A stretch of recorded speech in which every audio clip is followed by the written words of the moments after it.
This is one of those scenarios where you just feel like it's definitely going to happen, right? And what am I talking about? I'm talking about Odell Beckham Jr. returning to the Baltimore Ravens. This is almost one of those moves where you just know the Baltimore Ravens would be all over it, especially when you think of the timing, because it's been said that amidst the whole Diontae Johnson saga that they have been actively looking and pursuing a wide receiver. But should they bring back familiar face Odell Beckham Jr.? Should he return to the Baltimore Ravens? We getting ready to talk about that and a lot more. Before we do, make sure you subscribe to the channel and turn the notifications on. Man, y'all went crazy with subscribing yesterday. So now, because of how crazy y'all are, we are only 65 subscribers away from 79K. Let's get there, baby. And after you subscribe to the channel, make sure you leave a like on the video, because leaving a like on the video, it helps out the channel a lot. And y'all be coming through. Y'all came through like crazy yesterday. Let's go even crazier today. I love y'all, team. Keep it clean. I appreciate y'all, team. Keep it clean. Thank you for rocking with us the way that y'all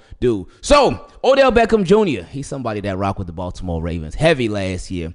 His impact on the Baltimore Ravens, it was felt on the field, but more so off the field. I think Odell Beckham Jr. as a leader last year, that was his biggest part of being a Baltimore Raven. And obviously, they signed him so they could bring back Lamar Jackson, because Lamar Jackson requested Odell Beckham Jr., he requested DeAndre Hopkins. The Ravens said, you know what? Let's choose the one that hasn't played football in a year and a half. But, hey, Odell Beckham Jr., he still came through, and he gave the Baltimore Ravens a solid contribution. It wasn't anything crazy, but it wasn't anything to bat an eye twice about. But Odell Beckham Jr., he was solid for the Baltimore Ravens last year. But what has he been doing lately? Well, he signed with the Miami Dolphins this offseason, but when he signed with them, he literally went MIA, because apparently Odell Beckham Jr., he had an injury that he may not have disclosed to the Miami Dolphins, and he was still dealing with that. So he missed a lot of time in the offseason, and he just has not really made his mark with the Dolphins, because Odell Beckham Jr., right now, he has 9 catches for 55 yards throughout this entire season. Now, there is context with that, because Odell Beckham Jr., he missed some time. Tua Tagovailoa, their starting quarterback for the Dolphins, he missed some time. And then when you think about the pecking order of the receivers over there in Miami, you got Tyreek Hill, you got Jalen Waddle, you got Jonnu Smith, who has been balling like crazy this year. So he was not first, second, or even third when it came to Tua's favorite targets. So Odell Beckham Jr. he really wasn't getting much burn out there in Miami. I remember watching some of the Dolphins games, and then when I saw him on the field, I was like, oh my goodness, I forgot they had Odell Beckham Jr. Completely forgot about it. And I think the Dolphins, I don't think they even want to remember that they did have Odell Beckham Jr. But since he was released this morning, and apparently it was a mutual parting of ways, so it was a decision from both sides, a lot of Ravens fans have been wondering if the Baltimore Ravens are going to or even should bring him back. So, when you think about it, he is familiar with Todd Monken's scheme. He was with the Baltimore Ravens just last year.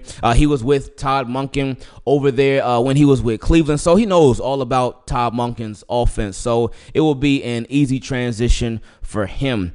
But with Odell Beckham Jr., in my opinion, I don't really feel like him coming back to the Baltimore Ravens would do much. I don't feel like this is a needle mover. And yeah, I get it. I know they're looking for a wide receiver, so the timing just links up perfectly. And it is a very Baltimore Ravens type of move. But in my opinion, and I know this may ruffle some feathers, but know that I still love y'all. But I feel like for a lot of Ravens fans who may want to sign an Odell Beckham Jr., I feel like it's the same reason that Justin Tucker is still on the Baltimore Ravens right now. And that's strictly because of his name. With Odell Beckham Jr., if there were, say for instance, a report came out that the Baltimore Ravens were interested in X receiver and just some random wide receiver. If a report came out about that, one thing that I know a lot of Ravens fans would do, okay, let's see what his numbers are this year. Let's see what he's looking like this year. If they saw 9 catches for 55 yards throughout the whole year, they'd be like, oh my goodness, what are the Baltimore Ravens doing? Oh my goodness, what are they thinking about? Oh my goodness, why do they want that guy? What is he gonna do for us? What's the point? That's it, really? But I know for a lot of Ravens fans, this is Odell Beckham Jr. And I know Odell Beckham Jr. is not just any receiver, but Odell Beckham Jr., he's not who he once was. He wasn't who he once was when we had him last year. He missed a good amount of time. He was hurt a lot. When he would be in a game, he'd have a couple catches sometimes, and then we wouldn't see him for the rest of the game. I know some Ravens fans say, hey, we see that same thing about Zay Flowers, and it ain't got nothing to do with injury. So more so to do with the offense. But anyway, with Odell, I just don't feel like this would be the move. All right, yeah, let's go. Okay. If they did it, which I do think they're going to do, especially with all the Diontae Johnson stuff, and it would be more so of a feel-good move, in my opinion, for the Ravens. Does Odell Beckham Jr. still have hands? Oh, he does. He certainly does. Odell Beckham Jr. can certainly make some nice catches for the Baltimore Ravens, but just the explosiveness is just not there. The agility, in my opinion, is just not there. It's just he's not the same as he used to be. So would he be an upgrade over Diontae Johnson? Well, I mean, I think Odell Beckham Jr. will go into the game, so that right there would be. But would he be an upgrade over Nelson Agholor? I know it's easy for a lot of Ravens fans to say yes, because a lot of Ravens fans, they just do not like no Nelson Agholor for nothing. But would he be able to bring more to the table than a Nelson Agholor? I feel like at this point in their careers, Nelson Agholor is more explosive than an Odell Beckham Jr. I feel like Odell Beckham Jr., his hands may be a little more reliable than a Nelson Agholor, but what would it be like when it comes to separation? Well, Odell Beckham Jr., he can make some contested catch. At least last year he could. This year, I can't speak for that. But Nelson Agholor, he has as well. So I just feel like right now, at this point in his career, to me, it's a toss-up. It is a toss-up, but I don't feel like he would be a needle mover like that. But I do still think this is a move that the Ravens will end up making, unless he get claimed by somebody else, which he could. Now, the thing about go back to that 9 catches for 55 yards, and he's like not even their third target, maybe not even their fourth or fifth target. Let's look at some of the Baltimore Ravens' other targets, because their top 2 obviously Zay Flowers, Rashad Bateman. Then you got Mark Andrews, Isaiah Likely. So that's 4 targets right there. But their third receiver is Nelson Agholor. He got 13 catches for 205 yards. So his numbers aren't crazy over Odell Beckham Jr.'s, but yeah. And then Tylan Wallace, he's way down on the depth chart. He got the 9 catches for 183 yards. Obviously, and it's, I don't want to take away from his yards or anything, because I can't, because he got him and he earned them and he deserves them. But obviously, one of those catches is that big 84-yarder that he got in that game where he took off and never looked back. But so that's Tylan Wallace numbers. But with Odell Beckham Jr., I don't know, man. I don't think it should happen. But knowing how the Baltimore Ravens operate, and again, it would be good for the locker room.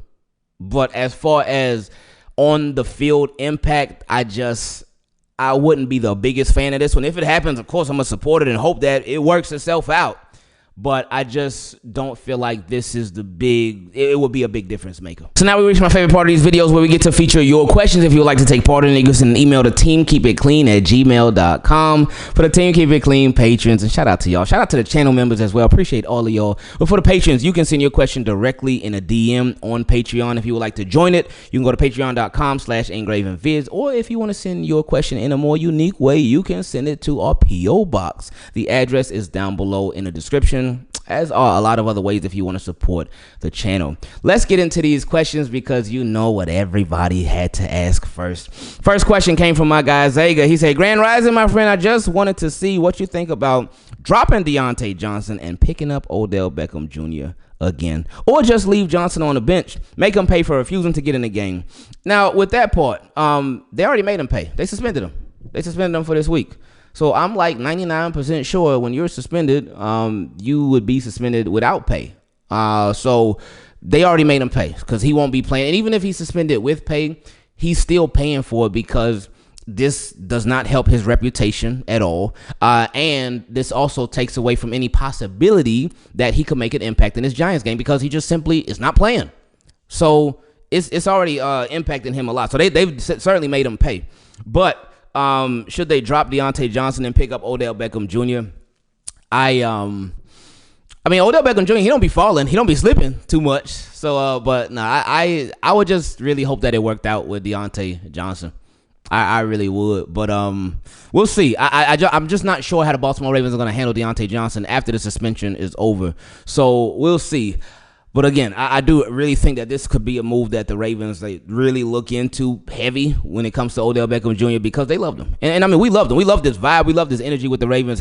That part was great. Ain't no denying that at all. But again, I just feel like at this point of his career, I just don't feel like this would really help the Ravens too much at all. He said Odell was just released from Miami, so he's a free agent. And from how free agency went, we really didn't spend a lot of money. I feel like Baltimore has the money to satisfy him. I know he didn't have a huge part last season, but he was impactful. Thank you for reading my question, and hope you have a blessed day. Appreciate that, Zlager. So, yeah, no, the money right now is not an issue. That's not an issue at all. The biggest hurdle for the Baltimore Ravens, if they are really interested in Odell Beckham Jr., which again I think they probably will be him clearing waivers. If he clears waivers, then you might as well call that man a Baltimore Raven. Next question came from my guy Matt. He said, "Hey, Ingraven, hope you and the family are good. It's been about 2-3 years since I sent in a question. Man, Matt, where you been at, man?" Anyway, he said, "But I never miss one of the videos, and I'm always making sure I leave a like on the video." Hey, I appreciate that. Thank you, man. He said, "My question is, should the Ravens bring back Odell Beckham Jr.? I know between Zay, Bate, and Nelly and Diontae Johnson, our receiver room is pretty full. But with Diontae's problems right now, I think it would be a good idea to bring in Odell. He already has that chemistry with Lamar, and he brings a certain swagger and confidence that any team could use in their locker room. Much love to y'all and team. Keep it clean. And just like Diontae Johnson was last week and this week, I'm out." See, that part. I do agree with that part as far as the swag, the confidence. Odell will be great for the locker room. And you know what? That part could make a huge difference because right now in the Ravens locker room, it ain't the prettiest right now. It's really, really not. Obviously, everything going on with Diontae Johnson. We ain't forget about Rashad Bateman in his Instagram stories a couple weeks ago. Zay Flowers, he was super frustrated in that Eagles. So there's a lot going on. And then, of course, even with the whole Marcus Williams thing, remember the Eddie Jackson thing before it too. Ravens locker room this year, Harbaugh been holding on to it. He really has been holding on like, oh, I can't let go. I don't want it to break. But I think they'll be all right. But you can never have enough good locker room guys. And that's big. It really is. And I told y'all this before. I did not appreciate the impact of a good locker room guy until Ray Lewis left. I didn't appreciate the impact of leadership until Ray Lewis left. When he retired, I was like, oh my goodness. Like, cause the team it just felt like they were like lost almost. Felt like they were like, oh, who do we turn to now? And I know Terrell Suggs sort of took over, but it was just different. So when Ray Lewis retired, it was like, whoa, hold up. Oh, okay. Well, this is what it's like. Oh, okay. Well, this is scary. This is kind of frightening almost. So with Odell Beckham Jr., he could certainly help with that aspect. But again, like you mentioned, you said our receiver room is pretty full. And it is. I'm never opposed to upgrading though. But like I said earlier, I don't know if this would really be an upgrade like that. Next question came from my guy Chazeray. So I'm liking all these different viewpoints when it comes to Odell Beckham Jr. This is why I love hearing from y'all every single day. I appreciate y'all and love y'all so much. Now to the question from Chaz. He said, "I just saw the update that Odell Beckham Jr. has been released from the Dolphins. I think it's time we make the move. With the situation going on with Johnson, I say we go and rekindle the small magic that he and Lamar Jackson had last season." You know, that's funny. I like how he put that though, because he realized, like, hold up, Odell Beckham Jr. he didn't make no huge impact for the Baltimore, but it was something though. So he said small magic. But anyway, he said, "I may be a little biased because to me, when old BJ was healthy in his prime, he was the best wide receiver in the NFL." I can't fight you on that one. Yeah, Odell Beckham Jr. he was like that, but those are two big X factors when it comes to Odell Beckham Jr. that are not right now. You said you may be a little biased because to you, when Odell Beckham Jr. was healthy, he ain't been healthy in forever. He hasn't been. And you said when he was in his prime, he's way past that right now. So, yeah. Anyway, continuing.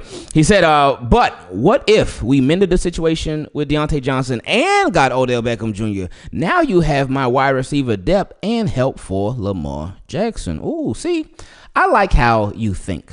I like that because that's how I would think. Like, hey, give it all to me. Everything and everybody. But where's he going to fit in? Where's Diontae Johnson? Because you said minute situation, so fix that. So that'd be cool. And also bring in Odell Beckham Jr. You got Zay Flowers. Let's just talk about wide receivers alone before we add everybody else in. You would have Zay Flowers. You would have Rashad Bateman. You would have Nelson Aguilar. You would have I was about to say Nelson Aguilar again. You would have Tylan Wallace. You would have Odell Beckham Jr. You would have Diontae Johnson. So that's 6 right there, and that's 6 receivers. Ravens, they definitely ain't throwing to 6 receivers even in a game. They'll throw to 6 pass catchers, but not 6 receivers. Then on top of, so that's just receivers alone. But you got to factor in Mark Andrews. That's Lamar's guy. You got to factor in Isaiah Likely. Yeah, okay, you know what? And that's only the passing game alone. And I mean, in the passing game too, you can factor in Derrick Henry a little tiny bit. You can factor in Justice Hill as well. So it's a lot to go through when it comes to pass catches. But then you got to factor in the Ravens offense and how they a running team. Well, sometimes they run team, sometimes they pass team. It all depends. But factor in Derrick Henry, him getting his, depending on the game, whether it's about 18 touches, 20 touches, 25, you got to factor him in. Then you got to factor in Justice Hill running the ball as well. So him getting about like 5 to 7 carries a game. Then you got to factor the times when Lamar Jackson, he may take off too. And that may be like maybe 3-4 times a game, it seems. So, yeah.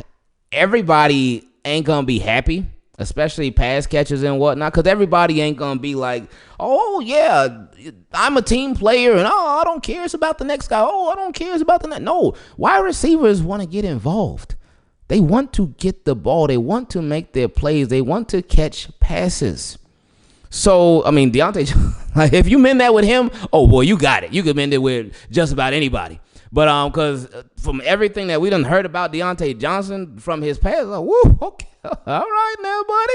But hey, Ravens brought him on, so Ravens must have saw something in Diontae Johnson where they were like, oh no, he could help our football team for sure. But again, I wouldn't see them keeping all of those guys. I feel like, especially when it comes to Diontae Johnson and Odell Beckham Jr., I feel like it would be one or the other. I don't think that it would be both. But anyway, he said, it's just a thought. What do you think? Back to work, I go out. Hey, well, I hope, whenever you're watching this, I hope you had a really, really good day at work. Next question came from my guy, Romario. Hey, appreciate you. And a really, really good question yesterday as far as who do you feel like we will want to go against in the playoffs? So I appreciate you. He said, great content as always. Do you think the Ravens are better as a whole team this year or last year? Last year for sure.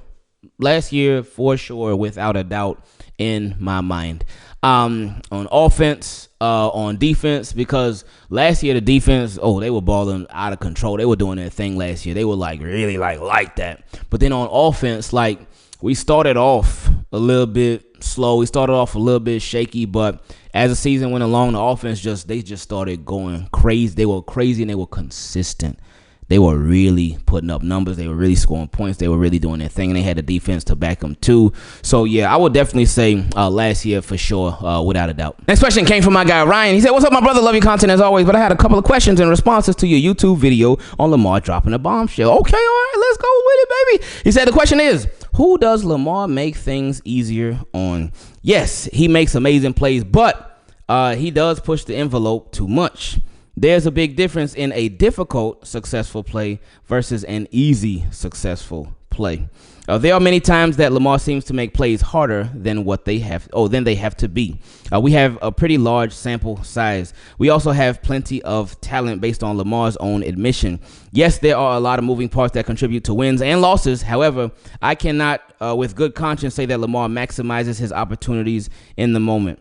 What do you mean by that exactly? Because let me continue. You're probably going to break it down. He said, a part of our challenge is decision making in the moment. I'm also going to have to slightly push back on your comment around Lamar not throwing a single interception. If we're going to say that the 3 interceptions are on the wide receivers, we also have to consider the interceptions that were dropped or missed by defenders. Oh, yeah, there was one against the Browns, I want to say. I think it was the Browns game where cornerback, it looked like he caught it. It looked like he caught it. And I said, "Oh man, Lamar threw a pick." Oh, but then they showed the replay and he dropped. I said, "Yeah, we live to fight another day." But no, you're right about that. That's cool, man. He said, "I love the conversation, but the accountability and responsibility is being misappropriated in certain situations. Love you, bro, and team. Keep it clean. Fingers crossed for a strong finish to the season and a successful postseason run. Flock Nation." Oh, okay. I'm a little confused now. I was thinking that the way that your question went, I thought you were going to break down exactly like what you meant as far as, because you said the question is, who does Lamar make things easier on? Yeah, he makes amazing plays, but he push the envelope too much. There's a big difference in a difficult successful play versus an easy successful play. So who does Lamar Jackson make things easier on? I would say Lamar Jackson. I think it goes both ways, actually. I think it goes both ways because I'll say Lamar Jackson, I say he makes life easier for running backs. I feel like he makes life easier for offensive linemen. Obviously, for running backs, when Lamar, with just the threat of him, I think that opens things up for whatever running back is next to him, behind him, whatever. As far as the offensive line, I would say he makes life easier for them because he can sort of give them a boost that a lot of times they can sort of be like, not overhyped. They can be, what's the word I'm looking for? Overrated. There we go. Because there will be like stats like, oh, this offensive lineman, they didn't give up a sack all game, or it'll be something like that. All the meanwhile, that offensive lineman got beat, but Lamar Jackson, he ended up making somebody miss. Now, as far as the wide receivers, now, who does he make life easier for wide receivers? Who do wide receivers make life easier for him? It all depends on how you look at it, because I think right there, that part, in my opinion, would not necessarily be on Lamar. It could be. Some of it is, but some of it's on them. But I think the bigger part is not on Lamar Jackson with that. The bigger part is not even on the wide receivers with that. I think the bigger part with that is on the offensive coordinators. Because a lot of times when you watch the Baltimore Ravens offense, it's like, and we know with Lamar, I think that he reads the field from deep to the short stuff. Like, I think he looking deep first, and then he'll look to the intermediate stuff, and then he'll look to the short stuff. And then, of course, it's not every single play, but a lot of times it'll be like, because Lamar, he want to go for them kill shots. He really does. I'm the same way too. But anyway, it's the way that a lot of these plays are designed, because we'll be like, man, especially in certain games, especially against good defensive lines, especially with our offensive line not really being the best, we all wonder, like, man, why don't the Ravens incorporate a more short passing game? So while that is partly on Lamar, because he could audible to that stuff, but that's on, in my opinion, that's more so on the offensive coordinators. This was an issue with Greg Roman, and this has been an issue with Todd Monken a bit here and there too. Just the Ravens not incorporating a short passing game enough. So that's something. And then there has been, sometimes there can be a lack of consistency when it comes to play calling. Sometimes they get a little cute and whatnot. Another part that you said, let me see. He said, yeah, he makes amazing plays, but does he push the envelope too much? What do you mean by that? See, that's why I wish you would have like broke down more of what you meant in the question. He said there's a big difference in a difficult successful play versus an easy successful play. Now, this part, he said there are many times that Lamar seems to make plays harder than they have to be. We have a pretty large sample size. See, that's why I wish for that part that you would have been like, all right, well, for example, he does this instead of doing this, or he should do this. That's why I wish you would have broke that down more. He said, we also got plenty of talent based on Lamar's own admission. Yeah, there are a lot of moving parts that contribute to wins and losses. However, I cannot with good conscience say that Lamar maximizes his opportunities in the moment. Can you do this for me, please? Because, again, I'm not exactly sure where the direction that you were going with your question or with your thoughts. Because I feel like it's very vague. So if you could, next time you send in a question, just break it down. Break it down, because I don't know if you felt like, oh, maybe it's about to get too long or something. No, it's okay, because people be sending in they be sending like 3 pages worth of one question. But no, you ain't got to do all that. But no, just if you could just break down more exactly what you mean in detail, and then like we would really be able to go in, because I feel like I'm not sure exactly what it is that you're getting at. Like for example, when you said, I appreciated this part because you broke down exactly what you meant. You said, I'm also gonna have to slightly push back on your comment around Lamar not throwing a single interception. Because, yeah, that's what I said in yesterday's video. He said, if we're going to say that the 3 interceptions are on the wide receivers, we also have to consider the interceptions that were dropped or missed by defenders. See, that part right there, boom. You said what your argument was, you said what your statement was, and then you gave that supporting statement like, all right, this is why I said what I said, or this is why I feel the way that I feel, and you gave the example. That, perfect. But for the other parts, there was not really... Yeah, there weren't really any examples, so that's why I'm lost on exactly how it is that you feel about what you were saying in the previous paragraphs. So send it in again, run it back, and let's talk about it, baby. Next question came from my guy Clyde. He said, good afternoon, praying everyone is doing well. I watched the Hard Knocks series on the AFC. The disrespect on our Ravens is ridiculous. They barely giving them screen time. It's all about the Steelers and Bengals. Hey, maybe Harbaugh just shutting it all down. Maybe he like, nah. I haven't watched like any of it at all. So I guess I'm not missing anything because apparently they ain't even showing the Ravens. But so yeah, anyway, he said, when we win this Super Bowl this season, they just need to give us our own season. We have enough controversy this season to have a great documentary, The Road to Becoming the Super Bowl Champions this season. Sorry for the long email, just venting and hyped at the same time. Oh, no. You are good. And this, if you think this was a long email, oh my goodness, you should see what a lot of other people said. Ain't no offense to anybody, but that is really not anything. But yeah, I have been hearing the same thing. I heard the same thing for literally both episodes. A lot of people saying, man, the Ravens, like, they was hardly on the screen, like, at all. And the episode, I think, what was it, like an hour long? So, hey, maybe I don't know how many episodes there are, but maybe for the next episode, Ravens may just get a little more screen time, hopefully. But again, I think maybe it's just Harbaugh being like, look, them cameras, everything we got going on, we got enough drama going on. We don't need the cameras capturing everything and putting everything on blast for the whole world to see. Let's keep everything super in-house.